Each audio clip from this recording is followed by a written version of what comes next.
طارق جمیل صاحب کا کانفیڈنس آسمانوں پہ ہے، کہتے ہیں ہاں نبی علیہ السلام نے فرمایا، توبہ توبہ توبہ توبہ استغفر اللہ، اور وہ انہوں نے عربی میں پڑھ کے بتایا۔ اس کے باوجود طارق جمیل صاحب حفظہ اللہ کو توبہ کی توفیق نہیں ملی کہ جھوٹی روایت کو نبی علیہ السلام کی طرف منسوب کیا، جھوٹی روایت کو، اور یہ بھی نبی علیہ السلام کا فرمان نہیں ہے، ابن مسعود کی طرف یہ قول منسوب کیا گیا ہے، نبی علیہ السلام کا فرمان نہیں ہے، یہ ابن مسعود کا قول ہے۔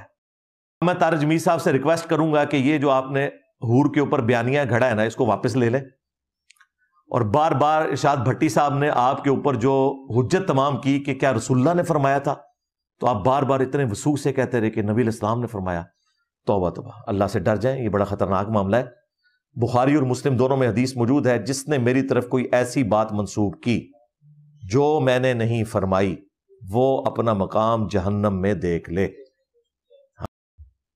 چلیں، ہم سمجھتے ہیں کہ اس ویڈیو کے بعد وہ توبہ کر لیں گے، ویسے آپ کیا سمجھتے ہیں، ان کو رجوع کرنا چاہیے کہ نہیں؟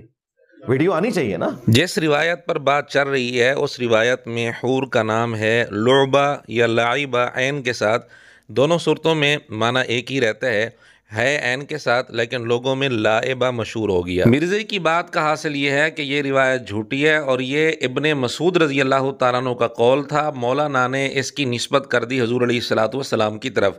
اس پر مرزے نے توبہ توبہ کہا، کانوں کو ہاتھ لگایا، اور مولانا سے مطالبہ کیا کہ ویڈیو میں آ کر اعلانیہ توبہ کریں وغیرہ وغیرہ۔ یہ سارے مطالبے وہ بندہ کر رہا ہے جس نے اللہ تعالیٰ پر، قرآن کریم پر، حضور اکرم صلی اللہ علیہ وآلہ وسلم پر، صحابہ کرام پر، بخاری پر، مسلم پر، دیگر کتب حدیث پر بہت سارے جھوٹ بول رکھے ہیں۔ اگر مرزا اپنے اس مطالبے میں، اس اصول میں مخلص ہے، سچا ہے، تو یہ اصول سب سے پہلے اپنے اوپر لاگو کرے۔ مثالیں ہم پیش کرنے کے لیے تیار ہیں، مرزے کی ویڈیو سے ثبوت ہم پیش کرنے کے لیے تیار ہیں۔ چلیں نمونہ کے طور پر ہم آپ کے سامنے 2-3 ثبوت رکھ دیتے ہیں، اور اس میں وہ حدیث میں مسلم شریف کی دوبارہ کوٹ کر دوں کہ آپ علیہ السلام نے فرمایا کہ مومن کے لیے گناہ ایسا ہے، چھوٹا سا گناہ بھی گویا اس کے سر پہ کسی نے پہاڑ رکھ دیا، اور منافق کے لیے ایسا ہے کہ ایک مکھی تھی بیٹھی تھی اڑا دی۔ ہمیں یہ روایت مسلم میں نہیں ملی، اور یہ ابن مسعود رضی اللہ تعالیٰ عنہ کا اپنا قول ہے، جیسا کہ ترمذی 2497 نمبر روایت میں آپ دیکھ سکتے ہیں، اور اس میں چھوٹا گناہ، یہ چھوٹا کا لفظ بھی نہیں ہے اس روایت۔ خیر، یہ ابن مسعود رضی اللہ تعالیٰ عنہ کا قول تھا، لیکن مرزے نے اس کی نسبت کر دی حضور اکرم صلی اللہ علیہ وآلہ وسلم کی طرف۔ اب یا تو مرزا واضح طور پر ثابت کرے کہ یہ حضور علیہ الصلوۃ والسلام کا فرمان ہے، یا وہ سارے فتوے اپنے اوپر بھی لگائے، وہ سارے اصول اپنے اوپر بھی لاگو کرے، اور ویڈیو میں آ کر توبہ کرے، ورنہ مرزا کس منہ سے مولانا سے مطالبہ کر رہا ہے۔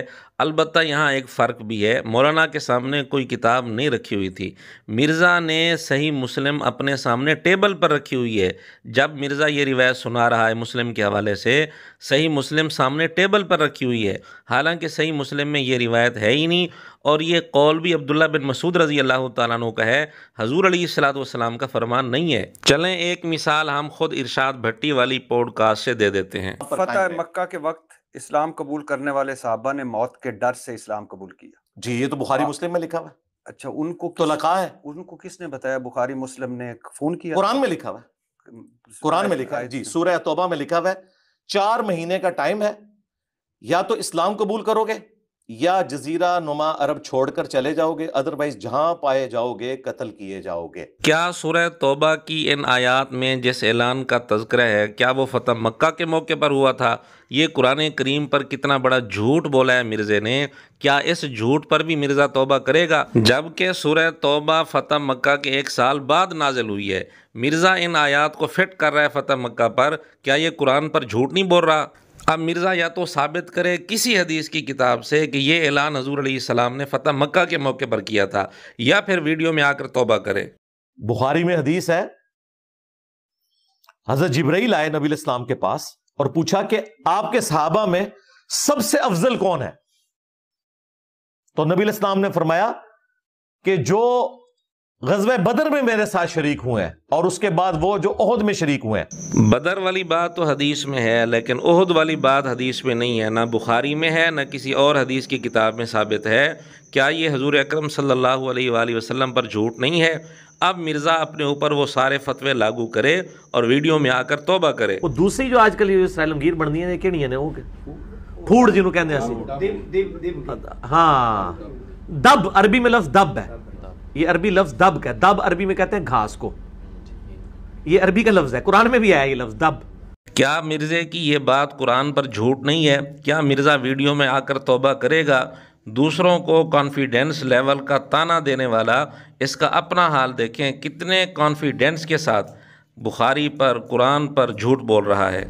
قرآن میں اللہ کے بعد سب سے زیادہ نام جس کا ہے وہ شیطان ہے، کسی پیغمبر کا بھی نام نہیں اتنی دفعہ آیا۔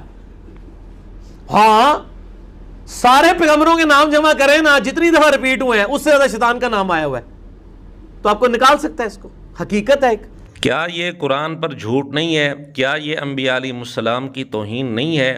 یہ بات کرنا کہ شیطان کا نام تمام انبیاء علیہ السلام سے بھی زیادہ دفعہ ہے، حالانکہ لفظ شیطان، لفظ شیاطین اور لفظ ابلیس ان تینوں کو اگر جمع کریں تو بھی اکیلے موسیٰ علیہ السلام کا نام زیادہ دفعہ ہے۔ کیا مرزا ویڈیو میں آ کر اپنے اس جھوٹ سے توبہ کرے گا؟ یہ تو ہم نے چند ایک نمونے پیش کیے ہیں، ورنہ اس طرح کے نمونے مرزے کی ویڈیو سے بہت سارے پیش کیے جا سکتے ہیں۔ باقی جہاں تک لعبہ حور والی روایت کے متعلق مرزے نے بات کی، مرزے نے کہا یہ جھوٹی روایت ہے، اس کی وجہ یہ بتائی کہ 2 راوی مجہول ہیں اور ایک جگہ انقطاع ہے، لیکن اس کی وجہ سے مرزے نے اتنا بڑا حکم لگا دیا کہ یہ جھوٹی روایت ہے۔ اگر اس پر مرزا آتا ہے تو ہم سینکڑوں مثالیں مرزے کی ویڈیو سے پیش کر سکتے ہیں جہاں راوی مجہول ہوتا ہے یا راوی پر جرح ہوتی ہے یا انقطاع ہوتا ہے اور مرزا ان روایات کو بیان کر رہا ہوتا ہے، حتیٰ کہ بعض اوقات ایسا بھی ہوتا ہے کہ سند کے اندر راوی کذاب ہوتا ہے اور مرزے نے وہ روایت صرف یہ نہیں کہ بیان کی ہے بلکہ صحیح سند کہہ کر اس کو بیان کیا ہے۔ اس کا ایک نمونہ ہم آپ کے سامنے پیش کر دیتے ہیں تاکہ کلپ زیادہ لمبا نہ ہو۔ لیکن جو بات صحیح سند سے ثابت ہے وہ سیدنا علی کا قول ہے المستدرک للحاکم میں صحیح سند کے ساتھ کہ مولا علی سے کسی نے پوچھا کہ سورہ التوبہ سے پہلے بسم اللہ کیوں نہیں ہے، تو انہوں نے فرمایا ہے کہ سورہ التوبہ تو اللہ تعالیٰ کی طرف سے ایک ننگی تلوار ہے۔ مستدرک حاکم کی یہ روایت بیان کرتے ہوئے مرزے نے 2 دفعہ کہا کہ صحیح سند کے ساتھ موجود ہے، حالانکہ اس کی سند میں ایک راوی ہے محمد بن زکریہ بن دینار الغلابی، جس کے متعلق مرزے کے ہی محدث اعظم علامہ البانی نے سلسلہ ضعیفہ میں کئی جگہ لکھا ہے۔ مثلا حدیث نمبر 1290 کے تحت لکھا کہ یہ جھوٹی حدیثیں بہت گھڑا کرتا تھا۔ جس سند کے اندر یہ راوی موجود ہے مرزا کہتا ہے کہ صحیح سند ہے۔ یہ مرزے کا اپنا حال تو یہ ہے کہ جس سند کے اندر جھوٹی حدیثیں گھڑنے والا راوی موجود ہے مرزا کہتا ہے صحیح سند ہے، اور دوسروں پر اعتراض کر رہا ہے اور مجہول راوی کی وجہ سے، انقطاع کی وجہ سے مرزا کہہ رہا ہے جھوٹی روایت ہے۔ وہ جھوٹی نہیں ہوتی، وہ ضعیف ہوتی ہے۔ جھوٹی روایت یہ ہوتی ہے جس کو مرزا صحیح سند کے ساتھ کہہ کر پیش کر رہا ہے۔